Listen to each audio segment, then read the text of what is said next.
últimas semanas. Se Y que refieren sin a la embargo, paritaria al acuerdo del personal civil de UPCN, correcto, que les correspondería a ustedes también. que ha estipulado una paritaria del 15%, una primera cuota a cobrar del 3% y luego dos cuotas del 6%, es decir, bastante por detrás de las necesidades que tenemos hoy por hoy, pero sin embargo, digamos que es un poquito más. Nosotros ya teníamos el antecedente bastante tremendo de que hace 2 meses no nos homologaron tampoco la cláusula gatillo correspondiente al año 2008, que sí tuvieron el resto de los trabajadores estatales, y uno se pregunta por qué los becarios, las becarias de investigación no tuvieron esos aumentos que tuvieron sí el resto de los trabajadores estatales, y es por la sencilla razón de que frente a las autoridades del organismo nosotros no somos trabajadores, no tenemos un vínculo de tipo laboral, sino antes bien una relación más bien informal, donde cobramos sumas en negro, no tenemos, digamos, descuentos por una jubilación, por un aguinaldo, bueno, y eso se agrava en virtud de que hay una carestía cada vez mayor. ¿Cuál es el antecedente? Es decir, ustedes cómo venían de alguna manera peleando lo que era la paritaria del sector. Bueno, estamos hablando de más de 10.000 becarios que hay en todo el país. ¿Y por qué en este caso, este año al menos, no hay señales de que vaya a ser de la misma manera, ¿no?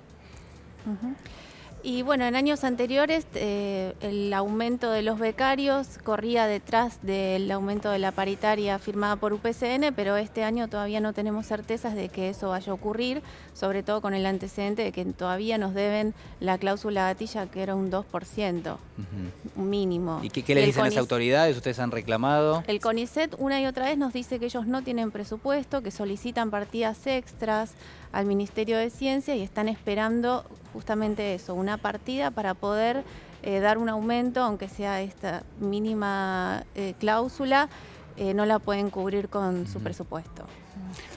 ¿Cómo ven la situación en general, ¿no? Los científicos han venido reclamando desde hace tiempo, por lo menos desde el comienzo del gobierno de Mauricio Macri, incluso llegaron a acampar ahí en la sede de Godoy Cruz durante varios días. ¿Cuál es la situación ahora? Porque ha pasado tiempo y las perspectivas hacia adelante a partir del acuerdo con el Fondo Monetario Internacional y cierto ajuste que tendremos que afrontar no parecen ser alentadoras tampoco.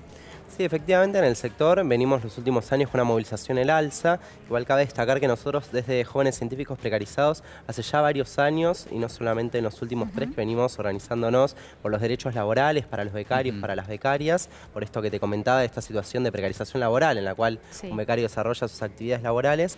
Y bueno, y hoy por hoy efectivamente la situación se agrava en virtud de que se están priorizando otros intereses por sobre el desarrollo científico nacional. Se buscan otras fuentes de financiamiento, sea a través de las empresas, es decir, de forma privada, y donde finalmente los becarios somos de algún modo el último orejón del tarro. Hay una problemática muy grave, que es que tampoco el organismo está pagando las partidas presupuestarias correspondientes a lo que hacen a las erogaciones para que continúen desarrollándose las investigaciones. Vos estás en un laboratorio, necesitas instrumental, necesitas reactivos químicos, la plata no llega, entonces la tienen que suplir, sean los directores de ese laboratorio, sean los propios becarios, y si no, no puedes continuar tus estudios, tu tesis, tu investigación. En ese sentido es verdaderamente dramático el cuadro, y sobre todo porque, para que la audiencia lo entienda, cuando hablamos de ciencia, cuando hablamos de desarrollo científico nacional, hablamos de las necesidades del día a día de toda la población, sea en lo que hace a las necesidades sanitarias, a las necesidades educativas, como un espectro muy grande de necesidades que hoy por hoy se está viendo totalmente hundido por un déficit en lo que hace a la erogación presupuestaria. Llama mucho la atención porque en este caso, en principio, el Estado es el empleador de ustedes, de los becarios del CONICET, y es el propio Estado el que en este contexto, bueno, les está ofreciendo un puesto de trabajo precarizado, ¿no? Porque ustedes no tienen acceso a la jubilación, no tienen acceso al determinado tipo de licencias que se prevén en la ley de contrato de trabajo, ¿no? Claramente, digo, en ese sentido, la pregunta es, estamos hablando del mismo ministro que había tenido gestión en años previos, incluso no en este gobierno, sino en un gobierno anterior. Digo, ¿ha cambiado la gestión del ministro en el área, digamos, o ustedes piensan que esto tiene que ver con una cuestión que se resuelve más arriba? Bueno, el reclamo por los derechos laborales es histórico. Desde JCP tenemos este reclamo del 2006, donde nos formamos como gremio para justamente reclamar nuestros derechos. Y bueno, el ministro Barañao, cuando asume, tampoco hace de esto un reclamo válido, digamos, el CONICET tampoco. Pero ahora ciertamente el ajuste es más grande, lo vemos en nuestro poder adquisitivo. Si bien no tenemos salario, tenemos este estipendio que cada vez queda más lejos de lo que podemos, digamos, de lo que era nuestro poder adquisitivo antes. Y bueno, y además también digamos, el clima de época también ha cambiado y el CONICET no se actualiza en eso. No puede ser que no tengamos licencias por maternidad, como vos decías, cuando estamos en una época de marea verde, donde estamos atentos a los derechos de las mujeres. Sí, y además donde se pelea por la licencia por paternidad, ¿no? Además, donde ya todo el mundo entiende que la licencia por paternidad también es importante y válida, al igual que la de la mujer, o necesaria, ¿no? Sí. Tal vez. Más días, bueno, menos días, eso está en discusión, pero absolutamente. Claro, estamos atrasados en las discusiones que podemos dar justamente porque no tenemos los derechos ya conquistados hace más de 100 años, ¿no? Por el resto de los trabajadores. ¿Y qué recepción? Yo recuerdo aquellos momentos en los que acamparon allí durante varios días en la sede de Godoy Cruz y la gente pasaba y les tocaba bocina, ¿no? Y muchos se solidarizaban, es raro decirlo de esta manera, pero avalaban el reclamo que ustedes estaban realizando, lo entendían, se sumaban como podían. ¿Qué percepción tienen de lo que pasa con la gente? ¿Ellos entienden este reclamo que están haciendo? Mira, Daniela, como vos muy bien decís, efectivamente creo que la lucha científica tiene un grado de legitimidad social muy grande, incluso a diferencia de otras peleas de trabajadores, de trabajadoras. Quizás algo similar sucedió en los últimos meses con la lucha del INTI, el Instituto Nacional de Tecnología Industrial, que también está sufriendo un proceso de desguace, de privatización de algunas de sus funciones, y que efectivamente nosotros, cuando emprendimos acciones a características de permanencia en el Ministerio hasta obtener algún tipo de respuesta, tuvimos un gran respaldo por parte de la sociedad, porque creo que está en juego un valor muy preciado, que es el desarrollo científico y de ponerlo al lugar junto con las necesidades de la gente. Creo que en ese sentido hay mucho para poder seguir trabajando y hay una conciencia social muy grande sobre que eso no puede ser así. Incluso creo que es un cuestionamiento de fondo a cuáles son las prioridades en un punto del gobierno, porque mientras que nosotros tenemos un destrato y no nos homologan la paritaria, hay un trato preferencial para los organismos de crédito multilateral como el FMI. Hay un trato preferencial para los tenedores LEVAX. Entonces, evidentemente, sí hay intereses prioritarios para el gobierno y hoy por hoy la ciencia no está entre esos intereses prioritarios, no está en agenda, por lo que nosotros vamos a volver la semana que viene al Polo Científico, el día jueves por la mañana. Vamos a hacer público nuevamente el rechazo a la respuesta que obtuvimos hoy en la reunión con las autoridades, que fue una negativa a poder efectivamente hacer efectivo el aumento. Ya no lo vamos a tener ahora a comienzos de julio, no va a participar de la liquidación de junio.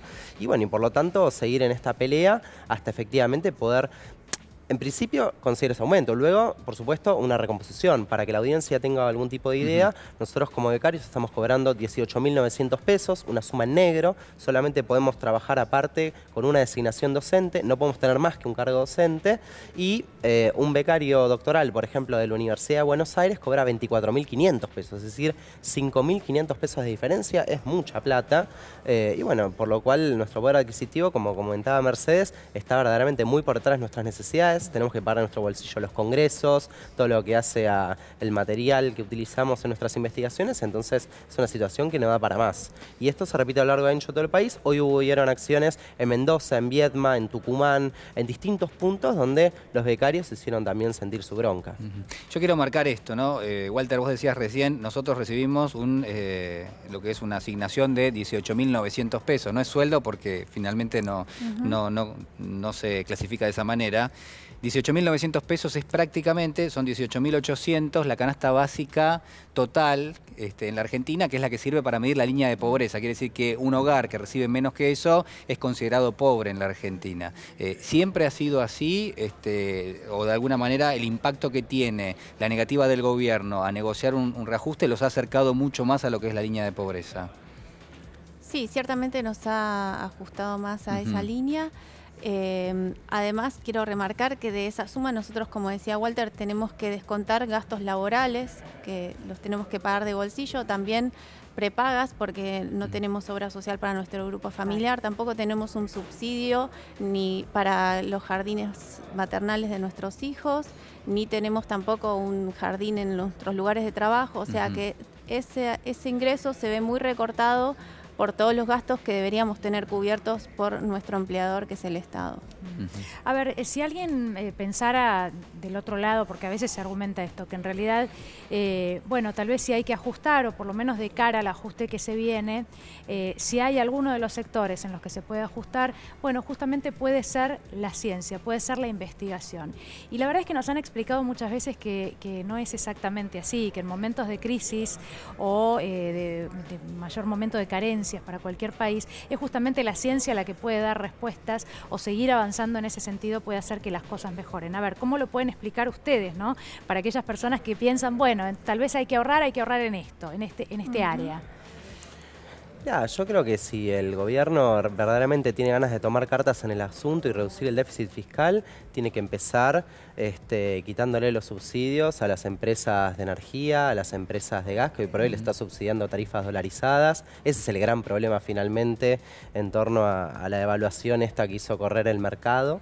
Creo que si el gobierno quiere verdaderamente recomponer su cartera financiera, puede gravar la renta financiera, puede gravar la renta minera, la renta sojera, es decir, hay un montón de sectores que hoy por hoy están sacando beneficios supermillonarios, mientras que los trabajadores, las trabajadoras no estamos llegando a fin de mes. En ese punto creo que en un momento de crisis, si uno efectivamente tiene a los chicos, a las chicas en las escuelas progresando, estudiando, si tiene a los científicos produciendo conocimiento, bueno, es evidente que ese país va a salir adelante más allá de la voluntad del gobierno de turno. Ahora bien, si toda esa masa crítica de recursos comienza a drenarse, los compañeros y compañeras son expulsados del sistema científico, como viene pasando en los últimos años, donde son recomendados para ingresar a la planta permanente del organismo, a la carrera de investigador, pero son despedidos de asientos. ¿Sí? A la hora de, efectivamente, de presentarse una beca, la beca le es rechazada y por lo tanto se ve obligado a aceptar una beca en el exterior. Bueno, son toda una serie de condiciones que conspiran contra el desarrollo de una investigación científica soberana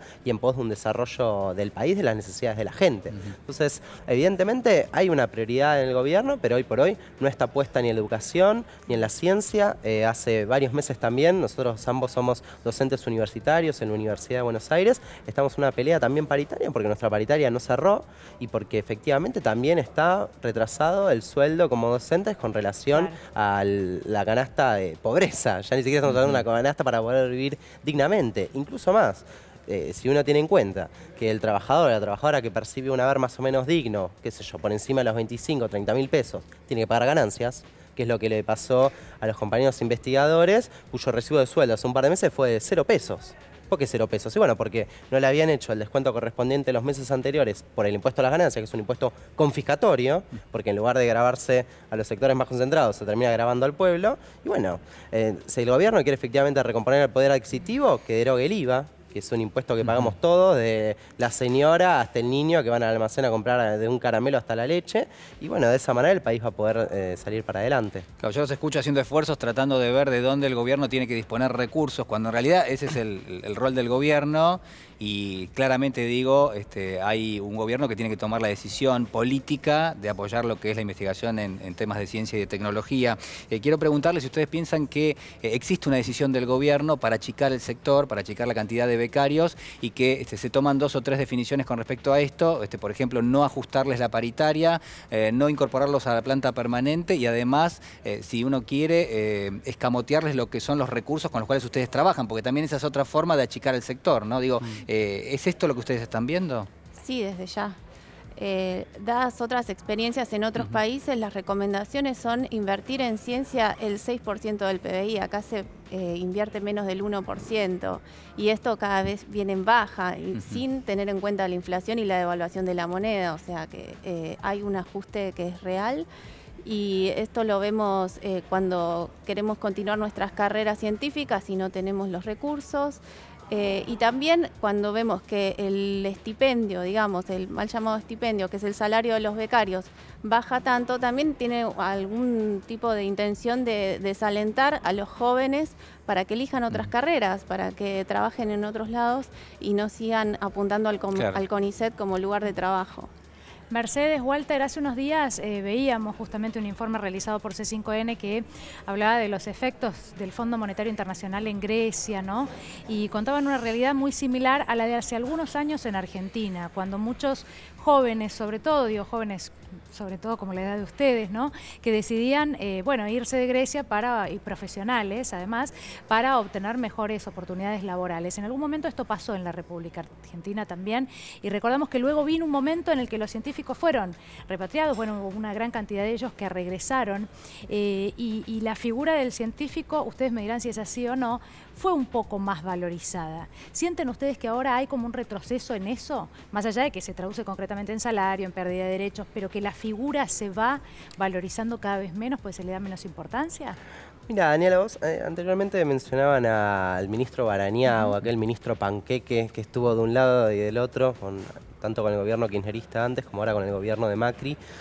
Nosotros siempre le pusimos el adjetivo de Monsanto Barañao, de aquella empresa transnacional que contamina nuestros suelos, que se lleva la riqueza natural, porque efectivamente creemos que hay una orientación que se ha profundizado en el último tiempo, que es de poner al organismo como una usina de conocimiento de todos estos grandes intereses, sea de los pools de siembra, sea de las mineras, y que hoy por hoy efectivamente eso, frente al déficit del presupuesto nacional, del presupuesto público, termina siendo la única fuente de financiamiento. Entonces se potencian aquellos temas llamados estratégicos, cuyo carácter estratégico lo define un grupo minoritario de funcionarios que dicen, bueno, acá hay que invertir, acá ponemos guita, acá no, y por lo tanto sucede lo que comentaba Mercedes, de que se desalienta, por lo tanto, la investigación en otros sectores. En ese sentido, efectivamente, digo, es evidente que el gobierno quiere un tipo de ciencia, pero totalmente ligado a las necesidades de valorización del capital, en última instancia, de las empresas, de poder tener mano de obra barata.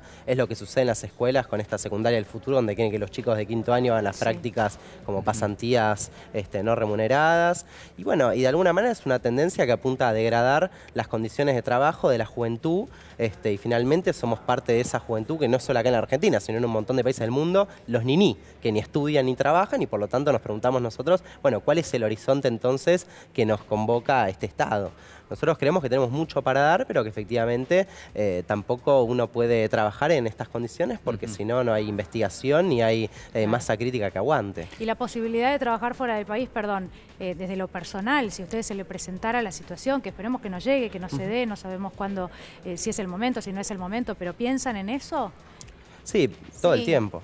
Sí, claro, muchos tenemos experiencia de haber trabajado en el exterior y es muy buena, pero también tenemos la experiencia de haber vuelto y saber que acá es bueno también hacer lo mismo que se hace en otros países. Sí. Y, bueno, y hacerlo para tu país, imagino que habrá una diferencia. Bueno, no sé dónde estuviste, Mercedes, ¿cuál es tu caso? En Alemania, por ejemplo. ¿Cuánto tiempo? Estuve 5 meses. Y más allá de que la experiencia parece, bueno, fue favorable para vos, pero de todos modos, ¿hay alguna diferencia entre trabajar en la Argentina, rodeado de tus afectos? Imagino que sí. Sí, claro. Además, si vos planteas una carrera, digamos, estable en el exterior, también tenés que llevar a todo tu grupo familiar. Es muy dificultoso, no es que uno, digamos... Seguimos siendo jóvenes porque no entramos a la planta del CONICET, pero en términos de edad y de edad biológica tampoco somos tan jóvenes, entonces esto de seguir precarizándonos hasta los 30 y pico es complicado, no es que uno decide solamente, bueno, tal vez me voy unos meses y después vuelvo, digamos, no todos tenemos la posibilidad. En algún momento se generó cierta polémica porque había surgido, yo creo que probablemente de lo que son las usinas del gobierno, la idea de proponer un cupo para el ingreso al CONICET. Bueno, después en definitiva, no sé en qué quedó eso, pero se discutió, hubo quienes salieron precisamente a repudiar la idea, porque lo que decían es la Argentina necesita más ciencia y tecnología, no menos, pero el gobierno lo proponía como una forma de compensar lo que son los salarios con la cantidad de becarios, es decir, bajar la cantidad de becarios para mantenerles el salario. Digo, ¿en qué quedó eso? Y puntualmente si han recibido alguna otra notificación en ese sentido.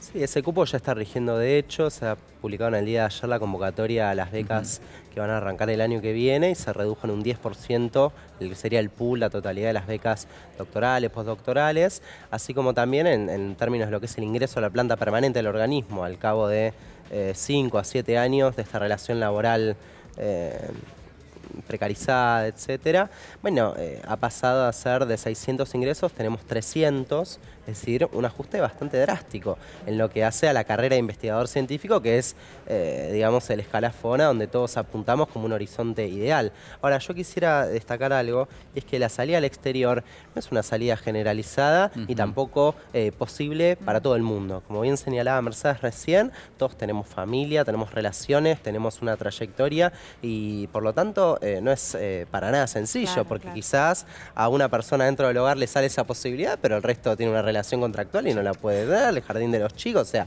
hay un montón de variables que no entran dentro de estos cálculos y por lo tanto es una situación muy angustiante.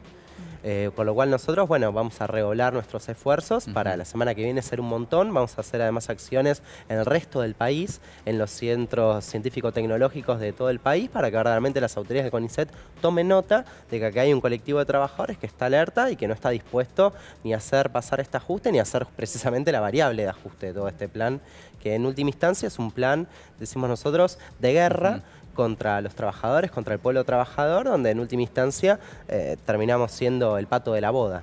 Ustedes saben que ahora el gobierno pretende negociar lo que es la nueva ley de presupuesto y que en ese sentido se ha comprometido, por ejemplo, con el Fondo Monetario Internacional, ustedes lo mencionaban recién, a hacer recortes desde el punto de vista presupuestario.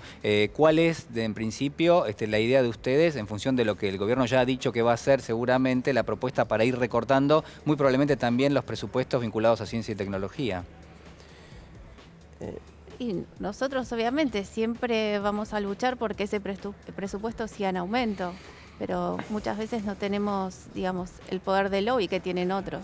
Sí, lo que está claro además es que los trabajadores y las trabajadoras en la Argentina necesitamos que las centrales sindicales, los sindicatos, los gremios se pongan a la cabeza de estos reclamos. Necesitamos un paro activo, no un paro dominguero donde nos quedamos en nuestras casas y nada pasa, el día siguiente todo sigue igual, sino verdaderamente un plan de lucha que pueda dar cuenta de que acá hay una voluntad popular mayoritaria de que este ajuste no pase y de que este ajuste no lo terminemos pagando los mismos de siempre, porque si no la historia se repite y se repite en peores condiciones. Entonces creemos que en este sentido son las dirigencias sindicales las que tienen que dar la cara y mostrar efectivamente dónde están los intereses que ellos dicen defender y efectivamente hacerlo de forma consecuente. Bueno, chicos, muchísimas gracias por estar acá hoy. Por supuesto, nosotros estamos siempre a disposición acompañándolos en sus reclamos y bueno, esperamos que encuentren vayan encontrando soluciones, porque son varias, ¿no? No solo el incremento salarial, bueno, en un breve tiempo, ¿no? Muchísimas gracias. Gracias a ustedes. Gracias.